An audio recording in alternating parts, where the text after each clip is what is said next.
Assalamualaikum warahmatullahi wabarakatuh. Apa kabar semuanya? Baik, untuk pembelajaran hari ini kita akan belajar bersama bagaimana strategi bangsa Indonesia dalam mempertahankan kemerdekaan Indonesia.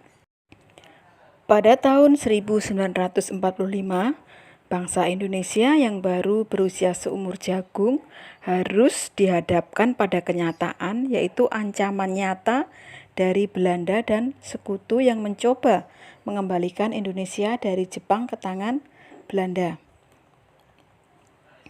Perjanjian antara sekutu dengan Jepang yang salah satunya berisi semua daerah jajahan Jepang akan dikembalikan kepada penjajah yang sebelumnya berkuasa, menjadi dasar tindakan sekutu dan Belanda untuk mengambil alih Indonesia.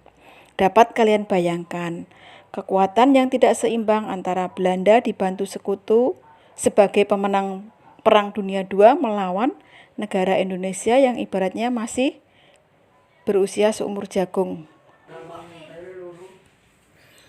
Pada video kali ini akan dipaparkan bagaimana pertempuran Surabaya terjadi melawan pasukan sekutu di Surabaya. Pertempuran Surabaya. Pertempuran Surabaya ini merupakan pertempuran bersejarah pasca pembacaan proklamasi kemerdekaan pada tanggal 17 Agustus 1945. Pertempuran Surabaya ini terjadi pada tanggal 10 November 1945 yang merupakan peristiwa pertempuran terbesar dan terberat dalam sejarah Revolusi Nasional Indonesia dalam melawan kolonialisme. Latar belakang penyebab pertempuran Surabaya. Pertempuran Surabaya ini dilatar belakangi oleh kedatangan pasukan sekutu yang tergabung dalam NICA atau Allied Force Netherlands East Indies pada tanggal 25 Oktober 1945. Pasukan NICA yang dipimpin oleh Jenderal Malabi ke Surabaya dan kemudian mendirikan pos pertahanan.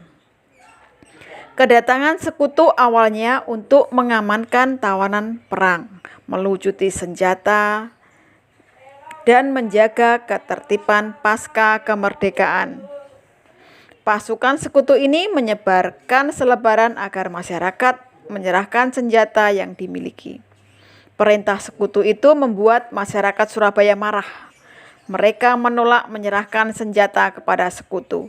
Hingga akhirnya masyarakat Surabaya melakukan serangan dan mengusir pasukan sekutu. Serangan arek-arek Surabaya. Pada perang pertama tanggal 27 Oktober 1945 sampai dengan 30 Oktober 1945, arek-arek Surabaya melawan pasukan sekutu.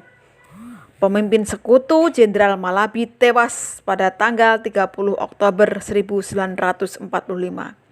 Posisi Malabi digantikan oleh Jenderal Robert Mansergh. Pada tanggal 9 November 1945, Jenderal Robert Mansergh mengeluarkan ultimatum kepada arek-arek Surabaya yang berisi: 1. Pemimpin Indonesia di Surabaya harus melaporkan diri. Yang kedua, seluruh senjata yang dimiliki pihak Indonesia di Surabaya harus diserahkan kepada Inggris. Yang ketiga, pemimpin Indonesia di Surabaya harus menandatangani pernyataan menyerah tanpa syarat. Puncak pertempuran Surabaya terjadi pada tanggal 10 November 1945.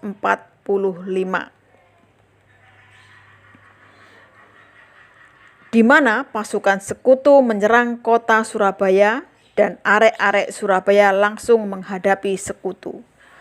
Pada pertempuran tersebut, pejuang Indonesia gugur dalam pertempuran mencapai 20.000 orang, sedangkan pihak sekutu sejumlah 1.500 orang. Pertempuran Surabaya berlangsung selama 3 minggu yang menyebabkan kerugian bagi Indonesia cukup banyak. Pemimpin perlawanan Surabaya kala itu dipimpin oleh Bung Tomo. Pidatonya yang berapi-api, Bung Tomo berhasil membangkitkan semangat arek-arek Surabaya dalam mengusir pasukan sekutu dari Indonesia. 1 tahun kemudian, Presiden Soekarno menetapkan bahwa setiap tanggal 10 November diperingati sebagai Hari Pahlawan. Demikian sejarah pertempuran Surabaya. Terima kasih dan sampai jumpa lagi di video pembelajaran selanjutnya. Bye, salam sejarah.